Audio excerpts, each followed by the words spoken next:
மிகையும் நோயே என்ற சொல்லை நாம் அனைவரும் கேள்விப்பட்டதுண்டு. இந்த குறை மற்றும் மிகை என்று குறிப்பிடப்படுவது நம் உடலில் இருக்கக்கூடிய ஆற்றலை. இந்த ஆற்றல் 2 வகைகளாக பிரிக்கலாம். ஒன்று பொட்டன்ஷியல் எனர்ஜி அப்படின்னு சொல்லக்கூடிய நமது உயிராற்றல். 2வது கைனடிக் எனர்ஜி அப்படின்னு நாம் சொல்லக்கூடிய நம்மளுடைய செயலாற்றல். யார் ஒருவருக்கு உடலில் இருக்கக்கூடிய இந்த பொட்டன்ஷியல் எனர்ஜி என்ற உயிராற்றல் சிறப்பாக இயங்குகிறதோ அவர்களுக்கு உடலில் உள்ள செயலாற்றல் என்று சொல்லக்கூடிய இந்த கைனடிக் எனர்ஜியும் மிக சிறப்பாக இயங்கும். சோ எவர் ஒருவருக்கு இந்த பொட்டன்ஷியல் எனர்ஜின்னு நம்ம சொல்லக்கூடிய உயிராற்றலும் கைனடிக் எனர்ஜின்னு சொல்லக்கூடிய இந்த செயலாற்றலும் சேர்ந்து இணைந்து சிறப்பாக செயல்படுகிறதோ அவர்கள் வாழ்க்கையில் சகல சௌபாக்கியங்களையும் பெற்று அனைத்து ஐஸ்வர்யங்களுடன் ஆரோக்கிய நிலைகளில் என்றென்றும் வாழ்ந்துடுவர்.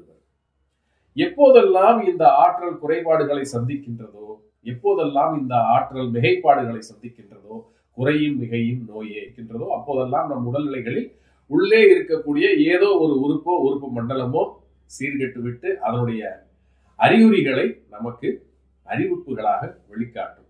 அதை நாம் கவனித்து அந்த அறிகுறிகளுக்கு சிகிச்சை எடுக்காமல் அதனுடைய மூல காரணத்திற்கு நாம் சிகிச்சையை எடுத்துக்கொண்டோமே ஆனால் நிச்சயமாக நமது உயிராற்றலை சிறப்பாக பராமரித்து நம்மளுடைய செயலாற்றலை அதனோடு இணைத்து வாழ்வில் அனைத்து வித ஆரோக்கிய ஐஸ்வர்யங்களையும் பெற்று நல்ல ஒரு வளமான ஒரு வாழ்வை வாழ்ந்திடலாம்.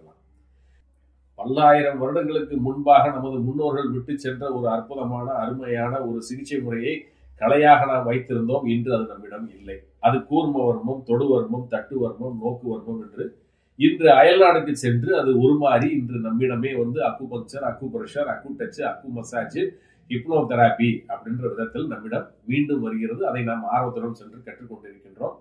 அந்த சிகிச்சை முறைகளின் பலன்களையும் நாம் இன்று அனுபவித்துக் கொண்டிருக்கின்றோம். சிகிச்சை முறைகளை குறைவாக சொல்வதற்கில்லை. அற்புதமான ஆற்றலை மீட்டெடுக்கக்கூடிய ஒரு சிகிச்சை முறை. உடல் ஆற்றல் தன்னைத்தானே குணப்படுத்திக் கொள்ளக்கூடிய ஒரு அற்புதமான வலிமையும் சக்தியும் உள்ளடக்கியது. ஒரு புறத்திலிருந்து நாம் எடுக்கக்கூடிய எந்த ஒரு மருந்து மாத்திரைகளும் நமக்கு நிரந்தரமான தீர்வை அளிக்காது. காரணம் என்னவென்றால் நாம் சிகிச்சை கொடுப்பது நம்மளுடைய மூல காரணங்களுக்கு அல்ல. நாம் கொடுப்பது எல்லாமே நமது அறிகுறிகளை மறைப்பதற்கான சிகிச்சை முறைகளைத்தான் நாம் இன்று எடுத்துக் கொண்டிருக்கின்றோம். சீனர்கள் யாரும் அநேகமாக மருத்துவரிடம் செல்வதில்லை. காரணம் என்னவென்றால் அவர்கள் அதிகமாக இந்த ஆற்றல் சிகிச்சையின் மீது நம்பிக்கை கொண்டவர்கள். தானும் கற்று தனது சந்ததிக்கும் இதை சொல்லிக் கொடுத்து அதன் மூலியமாக எப்போதெல்லாம் உடல் உபாதைகள் ஏற்படுகிறதோ அப்போதெல்லாம் இந்த ஆற்றல் சிகிச்சை முறைகளை கையாண்டு நல்லதொரு ஆரோக்கிய நிலைகளில் இன்றும் வாழ்ந்து கொண்டிருக்கிறார்கள். ஆகவேதான் சீனர்கள் பாம்பை சாப்பிட்டாலும் சரி, பள்ளியை சாப்பிட்டாலும் சரி, தவளையை சாப்பிட்டாலும் சரி, பூச்சிகளை சாப்பிட்டாலும் சரி, பிற எந்த மிருகங்களை சாப்பிட்டாலும் சரி, பெரிய அளவு உடல்நிலைகளில் எந்த ஒரு அச்சுறுத்தலும் இல்லாமல் இன்றும் ஆரோக்கிய நிலைகளில் நன்று வாழ்ந்து கொண்டிருக்கிறார். இந்த சீனர்கள் செய்யக்கூடிய இந்த அக்குபங்சர் சிகிச்சை அப்படின்றது மிகவும் ஒரு தொன்மையான ஒரு 8000 வருடம் பழமை மிக்க அற்புதமான சிகிச்சை முறை. நம் முன்னோர்கள் செய்த இந்த கூர்ம வர்மம் அப்படின்றதுதான் சீனர்களிடம் அக்குபங்சர் அப்படின்றது உருவாகம் பெற்றது ஒரு 8000 வருடத்திற்கு முன்பாக. அதே இது நம்மளுடைய சித்த மருத்துவத்தில் எடுத்துக்கிட்டீங்கன்னா இதற்கு பெயர் வர்ம சிகிச்சை அப்படின்னு சொல்லுவோம். ஆயுர்வேதத்தில் எடுத்துக்கிட்டீங்க அப்படின்னா இதன் பெயர் மர்மா சிகிச்சை அப்படின்னு சொல்லுவோம். வர்மா, மர்மா, அக்குபங்சர், கூர்ம வர்மம் இப்படின்னு இருந்த இந்த சிகிச்சை முறைகள்ல இன்றைக்கும் ஒரு முக்கிய சிகிச்சை முறையாக இருந்து கொண்டிருக்கிறது. அநேக நாடுகளிலும் இன்று பயிற்சி செய்யப்பட்டுக் கொண்டிருக்கக்கூடிய ஒரு சிகிச்சை முறையில் இந்த அக்குபங்சர் ஒன்று. நம் நாட்டில் இந்த அக்குபங்சர் சிகிச்சையானது பல்வேறு வல்லுநர்களால் உருவாக்கப்பட்டு பலருக்கு பயிற்சி அளிக்கப்பட்டு பலருக்கு சிகிச்சையும் கொடுத்து மிகவும் ஒரு அற்புதமான சிகிச்சை முறையாக இருந்து வந்தது. ஆனால் தற்காலிகமாக இந்த அக்குபங்சர் சிகிச்சையானது அனைவரும் பயிற்சி செய்யக்கூடாது என்ற ஒரு சட்டத்தின் பேரில் இது குழு மருத்துவமாக எடுக்கப்பட்டு இது இயற்கை மற்றும் யோகா மருத்துவர்கள் சிகிச்சையாளர்கள் மட்டுமே பயன்படுத்தக்கூடிய ஒரு சிகிச்சை முறையாக இன்று அரசால் அறிவிக்கப்பட்ட நிலையிலும் இதற்கு முன்பாக இந்த சிகிச்சை முறையை கற்ற மாணவர்கள் NHA அப்படின்னு நம்ம சொல்லக்கூடிய இந்த நேஷனல் ஹெல்த் அத்தாரிட்டி அப்படின்ற மத்திய அரசாங்கத்தில் பதிவு பெற்று இதை சிகிச்சை செய்யலாம் அப்படின்றதுதான் இன்றைய நிலை.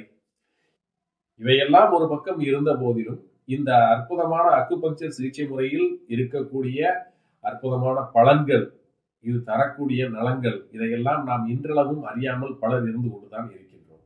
இந்த நிலை மாற வேண்டும் என்பதற்காக நம்முடைய யூடியூப் சேனல்ல இந்த அக்குபங்சர் சிகிச்சை முறையை பற்றிய சிறப்பு தொகுப்புகளை பகுதி வாரியாக நாம் வெளியிட இருக்கின்றோம். ஆகவே நமது சேனலை சப்ஸ்கிரைப் செய்யாதவங்க சப்ஸ்கிரைப் பண்ணிக்கோங்க, ஷேர் பண்ணிக்கோங்க, லைக் பண்ணிக்கோங்க, கமெண்ட் பண்ணுங்க. ரெகுலர் அப்டேட்ஸ் வரும்.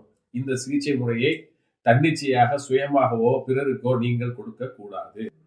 முறையாக NHAவில் பதிவு செய்த அக்குபங்சர் சிகிச்சையாளர்கள், மருத்துவர்கள் மட்டுமே இந்த சிகிச்சை முறையை கையாள வேண்டும் என்பது அரசாணை. சிகிச்சை முறைகள் பாதுகாப்பாக இருக்க வேண்டும் என்றால் சட்டதிட்டங்கள் வரையறுக்கப்பட்டால் மட்டுமே அது சாத்தியமாகும் என்பதனால் அரசாங்கம் இயற்றியுள்ள இந்த சட்டத்தை வணங்கி வரவேற்று நாமும் இதனுடன் இணைந்து பயணிப்போம் என்ற ஒரு உறுதியுடன் முறையாக பயிற்சி பெற்ற அக்குபஞ்சர் சிகிச்சையாளர்களிடமோ மருத்துவரிடமோ நீங்களும் சென்று பலன் பெறலாம். நீடித்து வாழ்ந்திட எனது வாழ்த்துக்களை தெரிவித்துக் கொள்கின்றேன். மீண்டும் ஒரு நல்ல பதிவில் சந்திக்கின்றேன். நன்றி.